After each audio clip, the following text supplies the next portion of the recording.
Mic check, mic check. Okay guys, Nintendo drops the trailer for Skyward Sword 2 weeks before the game is even released. That's a lifetime in dog years. I have to sit here and watch this trailer and just anticipate and wait. No. I got smart and I ordered the Wii version on eBay. Remember the version that came out in 2011? But let me tell you, it wasn't cheap. It cost me $1 million. And that's eBay prices for you. The game came to my door wrapped in toilet paper. But I was so excited to play it, I pulled my Nintendo Wii right out of the freezer and fired it up. Now listen, I'm about to review this game for Switch, and this will be the best review or your money back. But man, this game reminded me of the glory of yesteryear. You had to use the nunchuck and the Wiimote, and you would swashbuckle with Blackbeard until you had to change your batteries. Now the day it came out, I went straight to the store and bought the Switch version. And yes, I got an actual physical copy, because downloadable games are for pussies.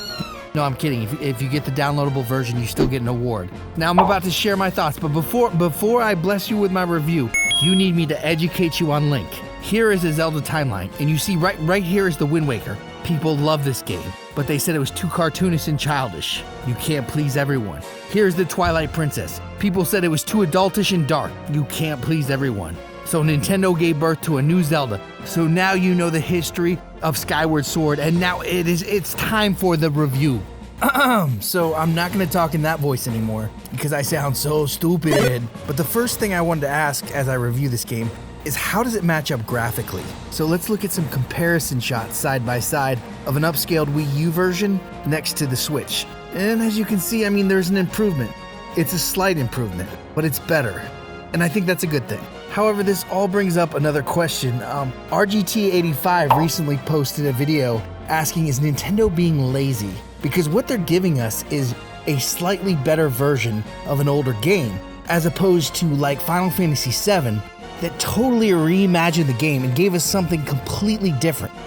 Just think, what could have happened if Nintendo reimagined Zelda, like The Legend of Zelda, the original, in the way that Square Enix reimagined Final Fantasy VII? Could have been a really cool, completely different game.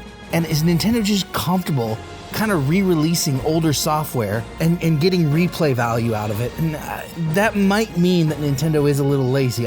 It's good for Nintendo, it's good for the kids that never got a chance to play this game, and it's good if you have Nintendo stock like I do. Now, I digress because I don't want to talk about that so much as reviewing the game, but graphically, this is an improvement. Second, I want to talk about the controls.